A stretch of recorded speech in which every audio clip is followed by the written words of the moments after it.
Very good morning, everyone. Welcome back. Sorry for the disturbance of few days.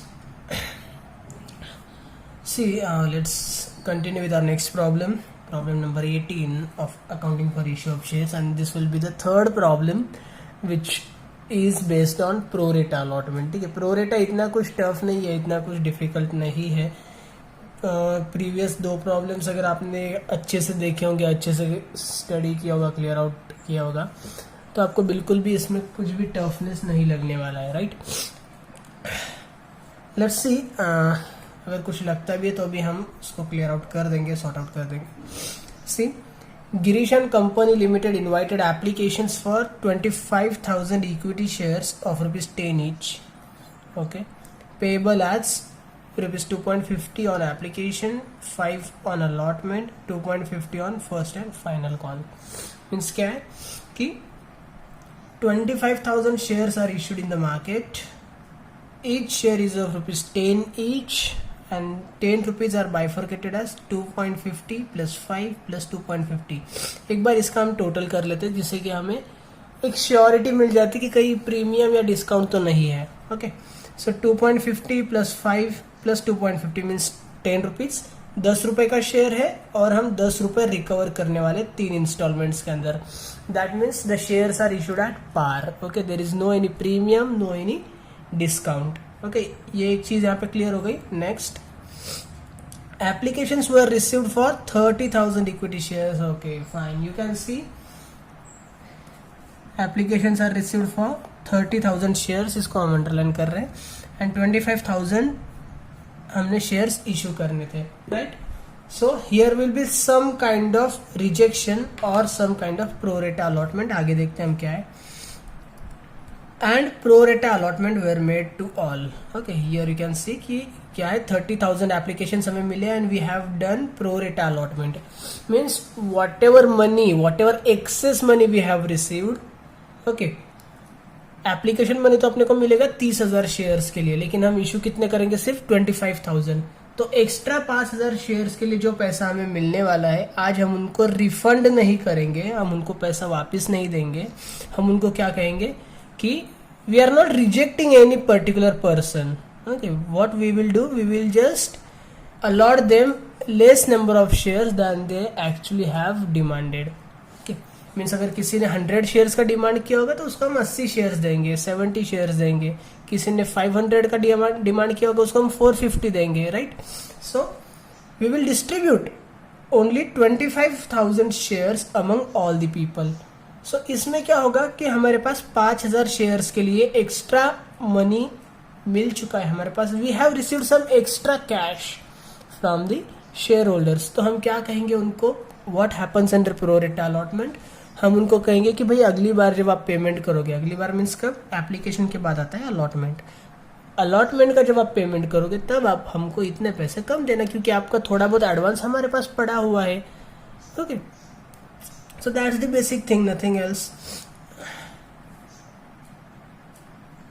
Then all the money was duly received except first and final call on 2,500 equity shares. Well, all the money received except first and final call. That is what? That is calls in arrears. Okay, if you need you can just write it down here. इतना छोटा problem में ज़रूरत नहीं पड़नी चाहिए कि final call के पास हमारे क्या है, कॉल्स इन एरियर्स एक आने वाला है.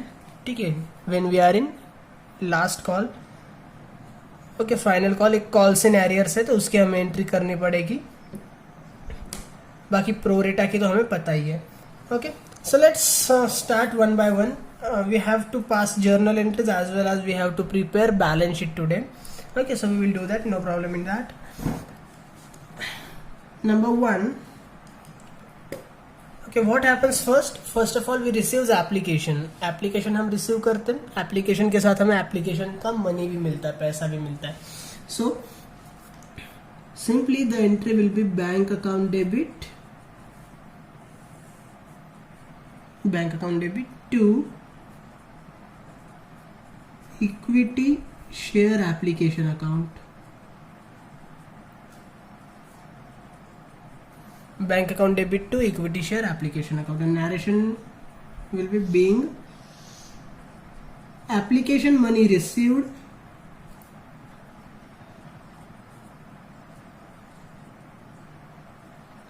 on how many shares?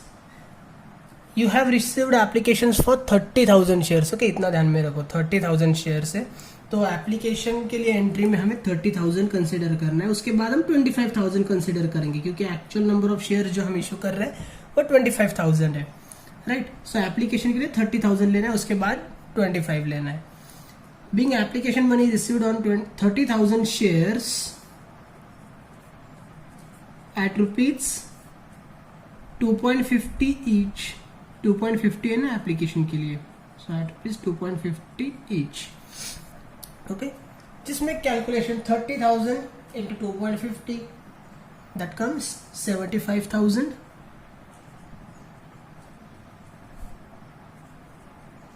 Okay, so amount we have written 75,000. 75,000. First entry हमारी हो गई है, डबल अंडरलाइन कर लो. I'll do it later.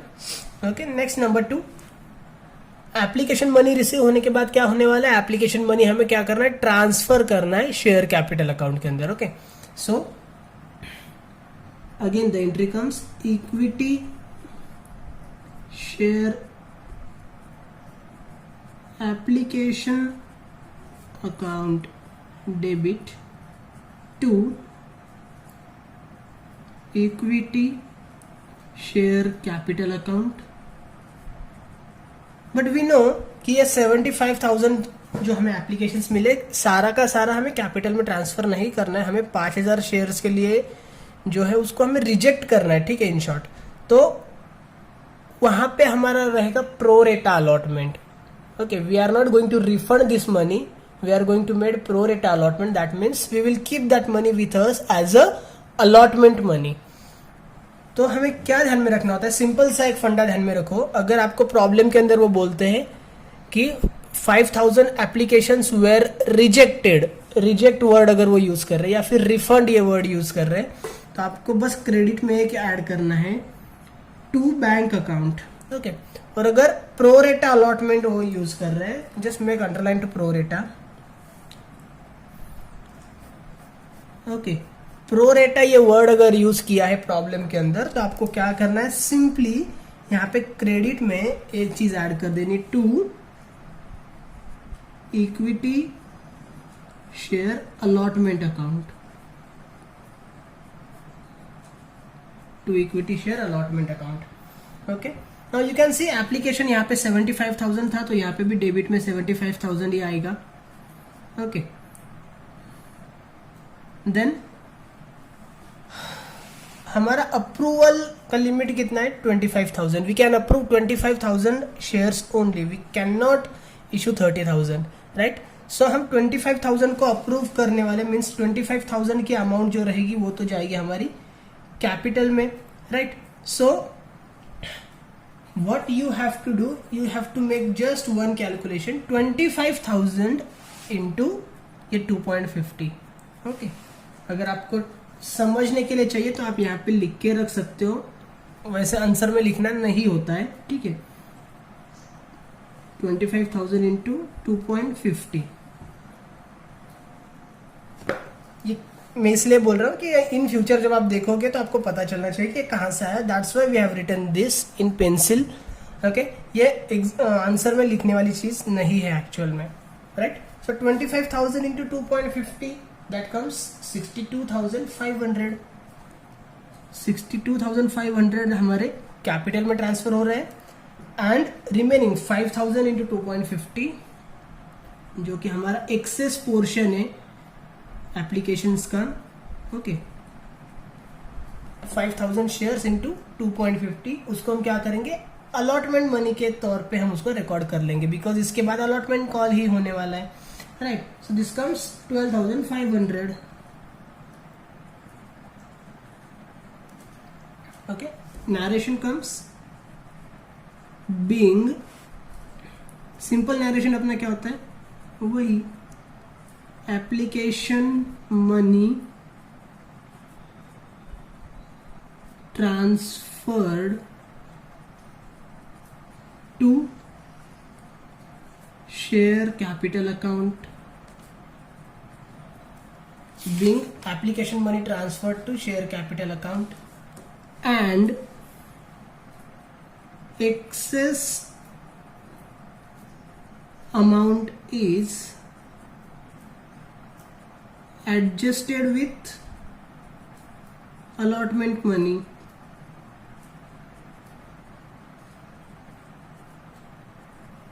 Okay, and excess amount is adjusted with allotment money, right? So जो अपना सिंपल वाला फंडा होता है वही हम करेंगे, बस एक सेंटेंस आगे हमने ऐड कर दिया कि एक्सेस अमाउंट जो थी वो हमने अलॉटमेंट के साथ एडजस्ट कर दिए. नंबर 3, थर्ड क्या रहेगा अपना, रेगुलरली अलॉटमेंट मनी ड्यू रहता है, ठीक है. सो ड्यू के टाइम पे हमें कोई एडजस्टमेंट नहीं करनी होती है, एक्चुअल में जब हमें रिसीव होगा पैसा उस टाइम पे कम होगा. Okay, so next step is for allotment. Allotment money due होने वाला है तो उसकी एंट्री हम क्या करते हैं, एग्जैक्टली यही वाली एंट्री करते हैं ना. इक्विटी शेयर एप्लीकेशन की जगह पे अलॉटमेंट वर्ड यूज करना है. Equity share allotment account debit, equity share allotment account debit to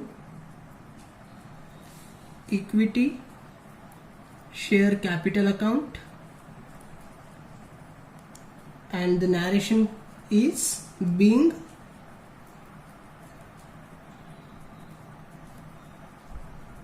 allotment money due on how many shares now. Applications भले आपने 30,000 के लिए रिसीव किए थे, लेकिन एक्चुअल में आपको रिसीव इशू कितने करने, 25,000 शेयर्स. तो जो भी आगे का प्रोसीजर होने वाला है वो 25,000 से ही होने वाला है, ठीक है. सो यहाँ पे हम लिखेंगे on 25,000 shares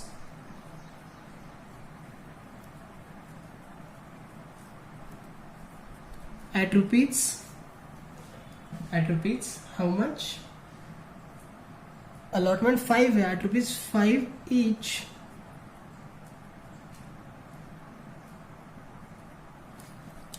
okay, so 25,000 into 5 मतलब 1,25,000 अपने अमाउंट आ जाएगी, बराबर है. अलॉटमेंट मनी ड्यू कितना हो गया, 1,25,000. ड्यू के बाद अपनी नंबर 4 एंट्री रहती है मनी रिसीव्ड की. सो अलॉटमेंट मनी रिसीव की एंट्री अपने को करनी है. And we know that we have demanded 1,25,000 rupees or the 1,25,000 rupees are due, but that doesn't mean you will receive exactly 1,25,000 rupees on allotment. Because what? Because we have already received 12,500 at the time of applications. ठीक है, application के time पे हमने 12,500 रुपए जो extra लेके रखे थे, अभी सामने वाला बंदा उतने काट के देगा ना, बराबर है, वो दोबारा क्यों पेमेंट करेगा. So simple entry comes bank account debit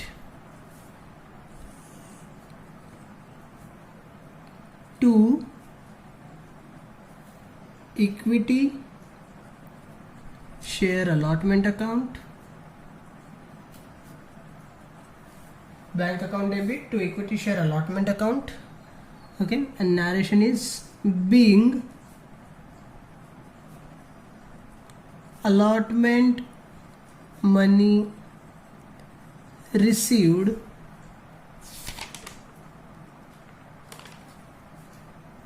after, यहाँ पे डिटेल लिखने की जरूरत नहीं है, ठीक है. After adjusting excess application money.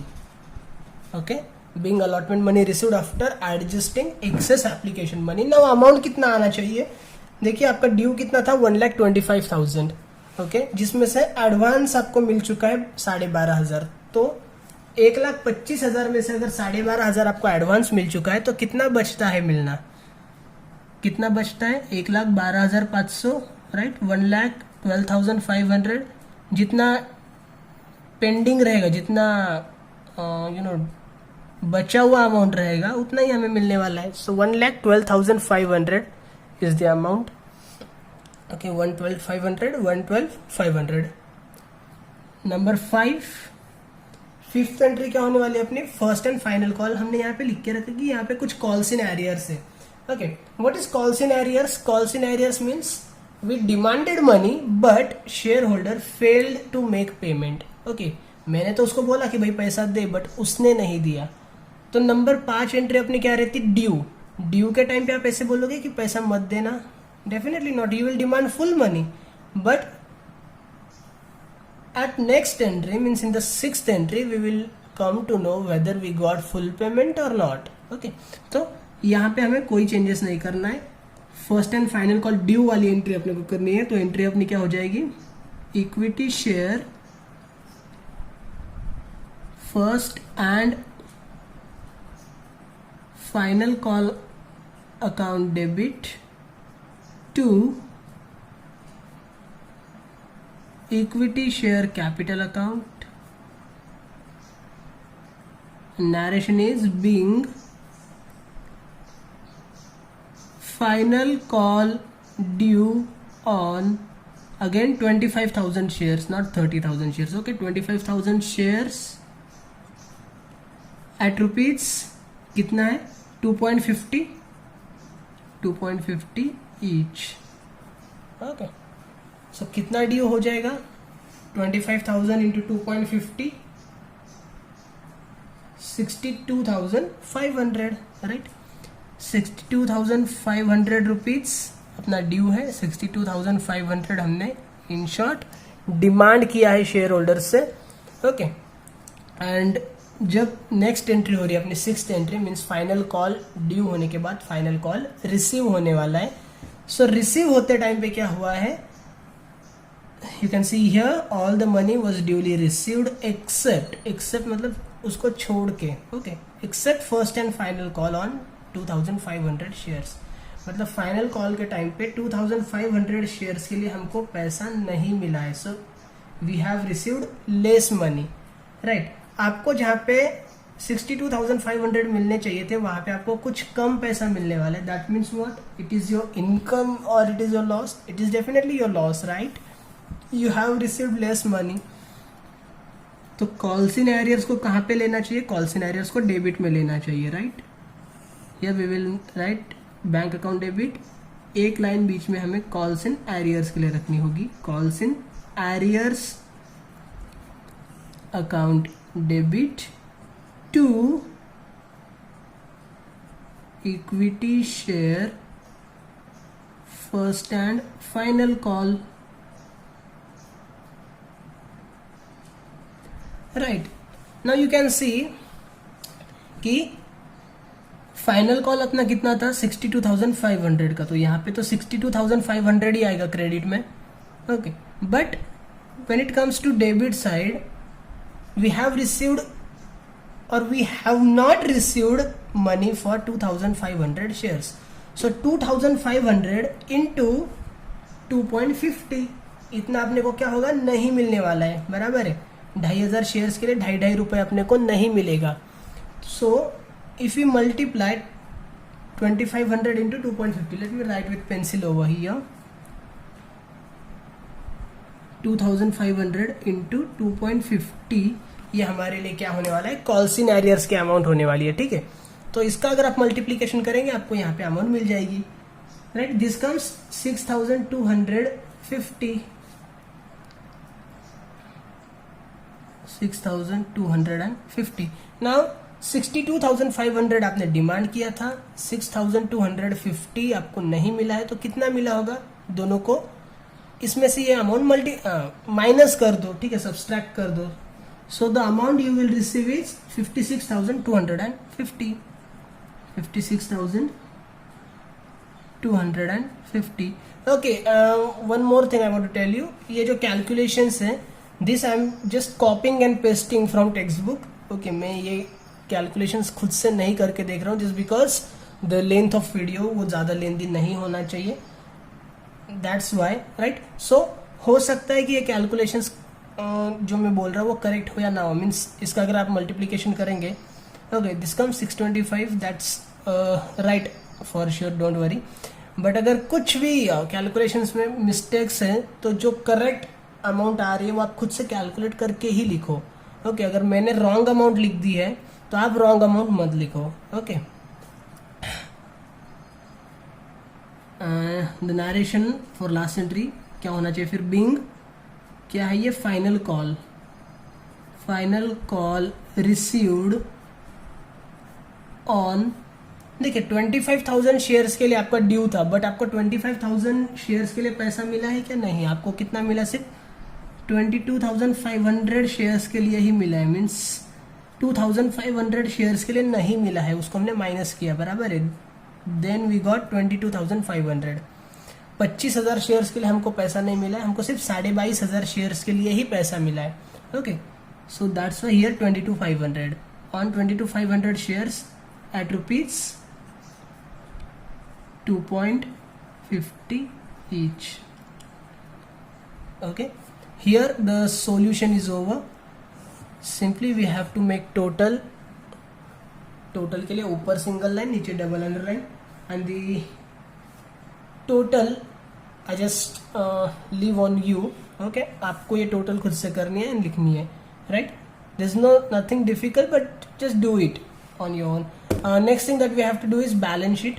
So the heading will be balance sheet as on. यहाँ पे डेट डालने की जरूरत नहीं है, एक्चुअली आप पूरा डैश कर दो, ठीक है, क्योंकि डेट अपने को पता ही नहीं होती है इस टॉपिक के अंदर। Columns liabilities, amount rupees, assets, amount rupees. Okay, these are the columns.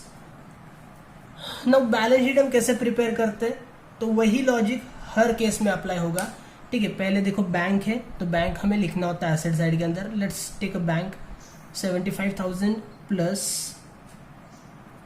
सीधा फोर्थ एंट्री में है अपना 1,12,500 प्लस सिक्स्थ एंट्री में 56,250।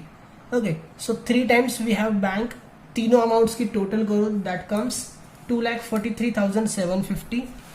ओके, बैंक हमें एसेट में लिखना होता है, bank balance is our asset, so bank 2,43,750। Okay, next bank हो गया, उसके बाद है इक्विटी शेयर एप्लीकेशन, नहीं चाहिए हमें। Again here equity share application नहीं चाहिए, इक्विटी शेयर कैपिटल ये चाहिए, ठीक है। So capital here is 62,500, then again third entry में है 1,25,000 एंड अगेन फिफ्थ एंट्री के अंदर है 62,500। Okay, so we have to make total of this 3 amounts, तो ये आ जाएगी हमारे लिए 2,50,000। यहाँ पे हम लिखेंगे equity share capital, equity share capital, ठीक है। आप यहाँ पे इनर आउटर के कॉलम्स अगर कर रहे हो तो बेटर है, अगर नहीं किया है तो आपको अमाउंट के अंदर लिखना होगा, this comes in inner column, right. So 2,50,000 हमें इनर में क्यों लिखना है, क्योंकि हमारे पास क्या है आज, calls in arrears. Okay, calls in arrears हमें कैपिटल में से माइनस करना पड़ता है। So here we were share capital हो गया सेकंड एंट्री के अंदर। अलॉटमेंट नहीं लिखते हैं हम, अगेन हियर इज अलॉटमेंट नहीं लिखना है, कैपिटल हो गया, बैंक हो गया, अलॉटमेंट नहीं लिखना है, फर्स्ट एंड फाइनल कॉल नहीं लिखना है, कैपिटल अपना हो चुका है, बैंक अपना हो चुका है, कॉल्स इन एरियर्स बचता है। कॉल्स इन एरियर्स हम क्या करेंगे, यहाँ से माइनस करेंगे, right. So just place calls in arrears, less calls in arrears. How much is calls in arrears? 6,250. So 6,250 अगर हम यहाँ से माइनस करेंगे तो जो हमारी आउटर में अमाउंट जानी चाहिए that comes 2,43,750। Okay, 243,750 and last is equity share first and final call, ये भी हमें नहीं लिखना होता है। That means the balance sheet is done. Just check tally हो रहा है क्या, भाई दोनों साइड में एक ही अमाउंट है तो टैली होना ही चाहिए, right. Just make underlines and write down this same amount 2,43,750। Okay, that's all for today guys. अगर कुछ भी डिफिकल्टी रही होगी, नहीं समझ में आया होगा तो पूछना, डेफिनेटली मैं आपके सारे क्वेरीज को सॉल्व करूंगा, right. Thank you so much, stay tuned, take care, bye bye.